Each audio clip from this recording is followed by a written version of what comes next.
வணக்கம். சீதாஸ் பேஜஸ். இன்றைக்கி ஜூலை 18. ஜூலை 18 வந்து நெல்சன் மண்டேலா அவர்கள் பிறந்த தினம். இது வந்து ஐநா வந்து இது சர்வதேச நெல்சன் மண்டேலா தினமாக அறிவிச்சிருக்கு. இவர் ஏன் இவ்வளோ சிறப்பு பெற்றார், எதனால் இவர் பேசப்படுறார், இன்றைக்கும் ஒரு பெரிய அளவில் அவரை பற்றி பேசிகிட்டு இருக்கோம் அப்படின்னா அது எதனால் அப்படின்றது தெரியணுன்னா நம்ம ஃபஸ்ட்டு சவுத் ஆஃப்ரிக்காவை பற்றி ஒரு சின்ன ஒரு பேக்ரவுண்ட் பார்க்க வேண்டியிருக்கு. நம்ம நாட்டுக்கும் அவங்களுக்கும் வித்தியாசம் என்னன்னு சொன்னால், நம்ம நாட்டில் வந்து வெள்ளையர்கள் வந்து இங்கே வந்து தங்கி இருந்து நம்மளை ஆண்டுட்டு போனாங்க. பட் சவுத் ஆஃப்ரிக்காவில் அது டிஃப்ரெண்ட். சவுத் ஆஃப்ரிக்காவில் வந்து அங்கேயே வாழ்கிற வெள்ளையர்கள் இருக்காங்க. பட் அது வந்து ஒரு மைனாரிட்டியாக தான் இருக்காங்க. மெஜாரிட்டி பார்த்திங்கன்னா கருப்பின மக்கள் தான் இருக்காங்க. ஆனால் அங்கே வந்து என்ன நடந்துட்டு இருந்தது அப்படின்னு சொன்னால், இந்த மைனாரிட்டியாக இருக்கிற வெள்ளையர்கள் தான் ஆட்சி பொறுப்பில் இருந்தாங்க. எல்லா அதிகாரமும் அவங்கக்கிட்ட தான் இருந்தது. ஸோ கருப்பின மக்கள் வந்து ஒரு பெரிய நிறவெறி தாக்குதல்கள் வந்து அவங்களுக்கு தொடர்ந்து இருந்துகிட்டு இருந்தது. நிறவெறி தாக்குதல்கள்னு சொன்னால் எல்லா விதத்துலேயுமே அவங்கள ஒரு அடிமை மாதிரி தான் அவங்க பார்த்துட்டு இருந்தாங்க அந்த காலகட்டங்களில். அதாவது சொல்லணுன்னா, அது ஒரே நாட்டில் இருந்தால் கூட, ஒரு நாட்டில் ஒரு இடத்துலேருந்து அவங்க இன்னொரு இடத்துக்கு போனோன்னா கூட அவங்க வந்து அது ஒரு பர்மிஷன் வாங்க வேண்டியிருந்தது. ஒரு கடவுச்சீட்டு அது இல்லாமல் ஒரு இடத்துலேருந்து இன்னொரு இடத்துக்கு அவங்களால போக முடியாது. அவங்களுக்கு ஓட்டிங் ரைட்ஸ் கிடையாது. அவங்களுக்கு நிலம் வாங்கிறதுக்கும் அவங்களுக்கு அதிகாரம் இல்லை. இப்படி பலவிதமான நெருக்கடிக்குள்ளே தான் அவங்க இருந்துகிட்டு இருந்தாங்க. அவ்வளோ ஒரு நிறவெறி, அவ்வளோ ஒரு பாகுபாடில் தான் அவங்க வாழ்ந்துட்டு இருந்தாங்க. ஸோ இந்த சூழ்நிலையில் தான் நெல்சன் மண்டேலா அவர்கள் இதையெல்லாம் எதிர்த்து எப்படி வெற்றி கொண்டார் அப்படின்றது தான் அவருடைய கதையாக இன்னும் பேசப்பட்டுருக்கு. நெல்சன் மண்டேலா பார்த்திங்கன்னா, குலுன்ற ஒரு இடத்துல ஒரு ட்ரைபல் லீடருக்கு தான் அவர் பிறக்கிறாரு. அவருக்கு வந்து 4 மனைவிகள். இது 3வது மனைவிக்கு ஒரு குழந்தையாக பிறக்கிறாரு. பல்கலைக்கழகங்கள் லண்டன், அப்புறம் சவுத் ஆஃப்ரிக்காவில் இருக்கிற பல்கலைக்கழகங்கள்லாம் படித்து பட்டம் பெறுறாரு. சட்டம் பயில்றாரு.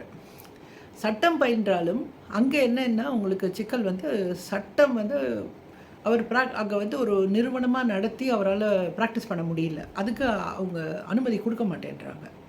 ஸோ அதுக்கும் போராடிட்டு தான் இருக்கார் அவர். நேஷ்னல் காங்கிரஸில் போய் சேர்றாரு. சவுத் ஆஃப்ரிக்கன் நேஷ்னல் காங்கிரஸில் சேர்ந்துட்டு அதில் இருந்துகிட்ருக்காரு. அவருடைய ரோல் மாடல்னு பார்த்திங்கன்னா காந்தியை தான் அவர் வந்து ஒரு ரோல் மாடலாக எடுத்துட்டார். அதனால் எந்த போராட்டமுமே வந்து அவர் அற வழியில் தான் கொண்டு போனார். அறம் சார்ந்து ஒரு அமைதியான வழியில் தான் அவர், காந்திய வழியில் தான் அவர் போராடிட்டு இருந்தார். ஸோ இது இப்படியே தொடரும் பொழுது என்னாச்சு, காந்திய வழியில் போராடும் பொழுதே அவரை வந்து அரெஸ்ட் பண்ணிடுறாங்க. அரெஸ்ட் பண்ணி அவரை வந்து ஒரு 4 இயர்ஸ் ஜெயிலில் இருக்கார். அப்போ பின்னால் வந்து அவர்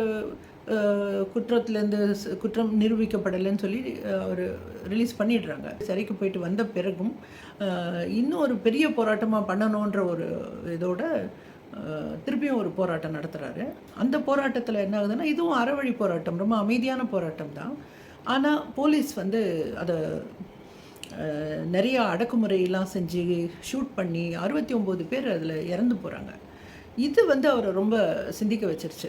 நம்ம அறவழியில் போய் நம்மளால் ஜெயிக்க முடியாது, இது வந்து நமக்கு இந்த முறை சரி வராது அப்படின்ற மாதிரி அவர் தீர்மானிச்சுட்டு மற்ற நாடுகள்லாம் வந்து அவர் பணம், இராணுவ உதவியெல்லாம் பெற்று அவருமே என்ன பண்ணுறாரு, கொரில்லா வார்ஃபேர் பற்றி கற்றுக்கிறாரு. கொரில்லா வாரில் எப்படி பண்ணணுன்றது இவர் கற்றுக்கிட்டு அவர் கூட இருக்கிறவங்களுக்கெல்லாம் அதை ட்ரெயின் பண்ணி கற்றுக்கிட்டு இவங்க வந்து அரசு அப்புறம் இராணுவத்தெல்லாம் அட்டாக் பண்ண ஆரம்பிக்கிறாங்க.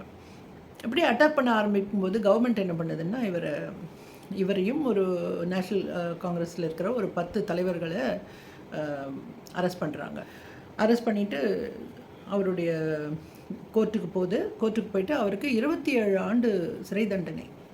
ஒரு 45 அந்த ரேஞ்சில் இருக்கும் பொழுது அவருக்கு 27 ஆண்டு சிறை தண்டனை அப்படின்னா பார்த்துங்க அவருடைய எவ்வளோ கால வாழ்க்கை வந்து சிறையிலேயே கடியும் அப்படின்னு. அந்த சிறையிலுமே பார்த்திங்கன்னா அவர் தனிமைப்படுத்தப்படுறாரு. தனிமை சிறையில் போடுறாங்க. அவரை வந்து அவ்வளோ ஈஸியாக யாரும் போய் பார்க்குறதுக்கு அலோவ் பண்ண மாட்டேன்றாங்க. அவருடைய மனைவி வினி மண்டேலா வந்து பார்க்குறதுக்கு எத்தனையோ முறை அனுமதி கேட்டும் அவருக்கு மறுக்கப்படுது. இப்படி வந்து ஆனாலும் அவங்க போராடிட்டு இருக்காங்க. ஒரு வெளியில கொண்டு வரணும்னு நெறைய ஆர்ப்பாட்டங்கள், ஊர்வலங்கள்லாம் நடத்துறாங்க. ஆனா எதுக்குமே நடக்கல. அதே நேரத்தில உலகத்தில இருக்கிற பல தலைவர்களும் பல நாடுகள்லேருந்து சொல்றாங்க. அவர ரிலீஸ் பண்ணணும், மண்டேலா ஜெயில்லேருந்து விடுவிங்கன்னு. ஆனா யாருக்குமே அது செவிசாய்க்காம தான் இருக்காங்க. நெல்சன் மண்டேலாவுக்கு டிபியில அட்டாக் ஆகுறாரு. ரொம்ப பாதிப்பு அதிகமா இருந்த உடனே அவங்க வீட்டு காவலுக்கு, வீட்டு சிறை மாத்திர்றாங்க. மாத்திட்டு அங்க வச்சிருக்காங்க. அப்போ என்ன ஆகுதுன்னா, ஒரு நிறவெறி தலைவர் வந்து இவர்கிட்ட சொல்றாரு, "நீங்க மன்னிப்பு கேளுங்க. மன்னிப்பு கேட்டீங்கன்னா, உங்கள விடுதலை செஞ்சுடுறேன்" அப்படின்னு சொல்றாரு. அவர் எவ்வளோ பேசி பார்க்குறாரு, பலவிதமா முயற்சி பண்ணி பார்க்குறாரு. பட் வந்து மண்டேலா வந்து மன்னிப்பு கேட்கறது கிடையவே கிடையாது அப்படின்னு சொல்லி வச்சிடுறாரு. அப்புறம் அவருக்கு அடுத்ததா இன்னொருத்தர் வர்றாரு. வில்லியம்ஸ் டி கிளார்க்னு ஒருத்தர் வர்றாரு. அவர் வந்து எந்த ஒரு கண்டிஷனும் இல்லாம இவர விடுவிக்கிறதுக்கு ரெடியா இருக்காரு. அப்போ வந்து என்ன ஆகுதுன்னா, இதுவரைக்கும் கொரில்லா வார்ஃபேர்லேயே இவர் கூட ட்ராவல் பண்ண ஃப்ரெண்ட்ஸ் எல்லாருமே என்ன பண்ணுறாங்க, இதுக்கு எதிர்ப்பா இருக்காங்க. இப்போ வந்து இவர் வந்து ஜனநாயக முறைப்படி பேசி நிறைய வாங்குறாரு. அவருடைய என்னெல்லாம் உரிமைகள் வேண்டி இருந்ததோ அத்தனை உரிமைகளையும் வாங்கிட்டு வர்றாரு. பட் வாங்கி சமாதானம் போகிறதாவே அது நிறைய பேருக்கு பிடிக்கல. அப்போது அவங்க என்ன நினைக்கிறாங்கன்னா, இன்னுமே என்ன நினைக்கிறாங்க, நம்ம கொரில்லா வார்ஃபேர் மாதிரி தான் போய் தான் இந்த மாதிரி தான் அவங்கள நம்ம வெல்லணும் அப்படின்னு தான் நினைக்கிறாங்க. நான் சொன்ன மாதிரி நம்ம நம்ம ஊரில் நடந்த மாதிரி வந்து ஆண்டுட்டு போகலை, அங்கேயே வாழ்ந்துக்கிட்டு இருக்காங்க. அவங்களையும் ஹேண்டில் பண்ணணும் அப்படின்ற ஒரு எண்ணம் அவருக்கு இருந்திருக்கு. அது வந்து உண்மையிலேயே ரொம்ப ஆச்சரியமான ஒரு விஷயம். பின்னால் எப்படி இருக்க போகுது நாடுன்றதெல்லாம் அவர் ரொம்ப உணர்ந்து இந்த சிறையில் இருந்ததுக்கு அப்புறமா வெளிவந்த மனிதன் வந்து ரொம்ப மாறி நிறைய விஷயங்களை யோசித்து செஞ்சுருக்காரு அப்படின்னு தான் சொல்லணும். இவர் என்ன பண்ணுறாருன்னா, அவங்க கூட பேச்சுவார்த்தை பண்ணி நிறைய எல்லாத்துலேயுமே சக்ஸஸ்ஃபுல்லாக அவர் உரிமையை வாங்கிக்கிட்டு தான் ஒத்துக்கிறாரு, விடுதலை பண்ணுறாங்க. இவர் கூட இருக்கிற இந்த நிறைய எதிர்ப்புகள் இருக்குது. இவர் மட்டுமே போய் தான் பேசி, இவர் மட்டுமே தான் இந்த உரிமையெல்லாம் மீட்டு எடுக்கிறாரு. வெளியில் வந்த உடனே ஒரு பெரிய மீட்டிங் போடுறாங்க. ஸோ இந்த மீட்டிங்கில் கலந்துக்கிட்டு அவர் என்ன சொல்கிறாருன்னா, இப்போ என்னுடைய விடுதலை அப்படின்றது வந்து ஒரு பெரிய வெற்றி கிடையாது, இது ஒரு அடித்தளம் தான். பட் இந்த அடித்தளத்தை வச்சு இந்த நிறவெறி நமக்கு கம்ப்ளீட்டாக இருக்கக்கூடாது. எப்போ ஒரு நிறவெறி இல்லாமல் ஒரு கருப்பின மனிதன் வந்து ஒரு டெமோக்ராட்டிக் ப்ராசஸில் தேர்ந்தெடுக்கப்பட்டு அவன் வரானோ, அன்றைக்கி தான் நமக்கு உண்மையான சுதந்திரம் கிடச்சிதுன்னு அர்த்தம். நம்ம வந்து அது வரைக்கும் போராடிட்டு தான் இருக்கணும் அப்படின்னு சொல்கிறாரு. இவர் வந்து அதே மாதிரி எலெக்ஷனில் நின்று ஜெயிக்கிறாரு. ஜெயிச்சு ஜனாதிபதியாகவும் ஆகிறாரு. எப்போ நிற்கிறார் அப்படின்னு சொன்னால், அவர் வந்து அந்த ஓட்டிங் வந்து இவங்களுக்கு கட்டாயமாக்கப்படணுன்றதையும் கொண்டு வந்த பிறகு தான் அவர் எலெக்ஷனில் போய் நிற்கிறாரு. அதில் இரட்டை முறை ஓட்டு அதெல்லாம் இருந்தது. அது மாதிரி டிஸ்கிரிப்பன்சிஸ் எல்லாம் எடுத்துட்டு எல்லாரும் சமமாக எல்லாருக்கும் ஓட்டுரிமைன்னு வந்த பிறகு தான் அவர் எலெக்ஷன்லேயே நிற்கிறாரு, நின்று ஜெயிக்கிறாரு. அவருக்கு வந்து பலவிதமான அவார்ட்ஸ் எல்லாம் கொடுக்கப்படுது. நம்ம பாரத் ரத்னா கொடுத்தாங்க, சர்வதேச காந்தி விருது கொடுக்கப்படுது. இப்போ இது எதனால் அப்படின்னு சொன்னால், இவர் வந்து இவ்வளோ நாள் ஒரு காந்தியவாதியாக இருந்தார், கொரில்லா வார்ஃபேரில் இருந்தார். நாட்டுக்குள்ளே நம்ம ஒரு அமைதியை வர வைக்கணும், ஒரு நல்ல சுமூகமாக போகணும்னும் பொழுது ஜனநாயக ரீதியாக போனால்தான் முடியும் அப்படின்றத உணர்ந்து, அதே சமயம் தன்னுடைய உரிமை எதையுமே விட்டு கொடுக்காம போராடி எல்லாத்தையும் வாங்கிக்கிட்டு ஒரு ஜனநாயக ரீதியில் அவர் வெற்றி பெற்றிருக்காருன்றது ரொம்ப பெரிய விஷயம் அப்படின்னு நான் சொல்வேன். அங்கே இருக்கிற வெள்ளையர்கள் வந்து அங்கே வாழ்ந்துட்டு இருக்கிற ஆட்கள் தான். ஸோ அவங்கள நீங்கள் வெளியேற்ற முடியாது. அவங்களையும் இன்க்ளூட் பண்ணி இன்க்ளூசிவாக தான் நீங்கள் இருக்க முடியும் அப்படின்ற ஒரு விஷயம் இருக்குங்க. ஸோ இப்போ வந்து இவங்களுக்கே என்ன ஒரு எண்ணம்னா, இவ்வளோ நாளாக நம்மளை அடக்கி ஆண்டவங்கள்லாம் வந்து நம்ம இங்கே இருக்கக்கூடாது, அவங்கள வந்து ஒரு எனிமையாக தான் பார்த்தாங்க, அவங்க தண்டிக்கப்படணும் அப்படின்ற மாதிரி தான் பார்த்தாங்க. இவர் வந்து ஒரு குழுவே அமைக்கிறார். 2 பேருக்கும் ஒரு எங்கேயுமே ஒரு விரோதம் வரக்கூடாது அப்படின்றதுக்காகவே ஒரு குழு அமைக்கிறாரு. ஸோ அதனுடைய தீர்மானங்கள்லாம் இன்னி வரைக்குமே பேசப்படுது. அது ஏன்னு சொன்னால், அவர் வந்து இன்க்ளூசிவாக போயிருக்கிறது ஒரு பெரிய விஷயமா பார்க்கப்படுது. இப்போ கருப்பின மக்களுக்குமே ஒரு சந்தேகம் இருந்தது, என்ன இவரெலாம் இவங்களை வச்சுட்ருக்காரே, இவங்களை அனுப்பலையேன்ற ஒரு இருந்தது. அதே மாதிரி வெள்ளையர்களுக்கு அங்கே என்னென்னா, இவர் வந்து இவ்வளோ போராட்டம் பண்ணி வந்திருக்கிறாரு, நம்ம இவ்வளோ நாளாக இல்ட்ரீட் பண்ணியிருக்கோம், நம்மளை அவர் எப்படி பார்ப்பாரு, நம்மளை எப்படியான பழி வாங்குவாரா அப்படின்ற ஒரு பயமும் அவங்களுக்கும் இருந்திருக்கு. இவர் ஜனாதிபதி ஆன பிறகும் என்ன பண்ணுறாருன்னா, வெள்ளையர்களை வந்து கம்ப்ளீட்டாக வெளியேற்றலை, நாட்டு முன்னேற்றத்துக்கு அவங்களும் தேவை அப்படின்னு சொல்லிட்டு அவங்களையும் ஒரு ரெப்ரசன்டேஷன் வச்சுட்டு தான் இருந்தார் எல்லா இடத்துலையுமே. கருப்பினத்தவர் இருக்கிறபோது நிறைய இருக்கும்பொழுது வெள்ளையர்களும் இருக்கிற மாதிரி தான் அவர் வச்சுக்கிட்டாரு. ஸோ இப்படி வந்து ஒருத்தருக்கு ஒருத்தர் விரோதம் இல்லாமல் அழகாக கொண்டு போயிட்டு இருந்தார். அப்போ என்ன ஆச்சுன்னா, சவுத் ஆஃப்ரிக்காவில் வந்து வேர்ல்டு ரக்பி போட்டி நடக்குது. உலக ரக்பி போட்டி நடக்குது. ஸோ ரக்பின்றது வந்து நமக்கு தெரியும், அந்த காலத்தில் வந்து ஃபுல்லாகவே வெள்ளையர் தான் இருந்தாங்க, ஆடுறது எல்லாருமே வெள்ளையர்களாக தான் இருந்தாங்க. அப்போ இந்த மாதிரி ஒரு போட்டியில் அப்போ ஒருத்தர் தான் இருந்தாருன்னு நினைக்கிறேன், கருப்பின ஆள் வந்து அந்த விளையாட்டில். அப்போ வந்து இவங்களுக்கு வந்து ஒரு சந்தேகம் இருந்தது, இவர் எப்படி நடத்துவார் அப்படின்ற ஒரு மாதிரி நினச்சிட்டு இருந்தாங்க.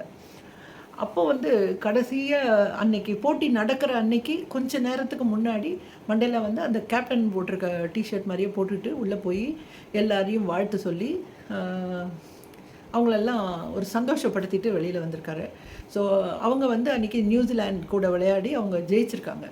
ஜெயித்த உடனே அப்போ வந்து அந்த கொண்டாட்டம் பார்த்திங்கன்னா, கருப்பின மக்கள் வெள்ளையர்கள் அப்படின்லாம் வித்தியாசம் பார்க்கல, சவுத் ஆஃப்ரிக்கா ஜெயிச்சிருச்சு அப்படின்றதுனால எல்லாருமே கொண்டாடியிருக்காங்க. வெள்ளையர்கள் கொண்டாடியிருக்காங்க, கருப்பின மக்கள்.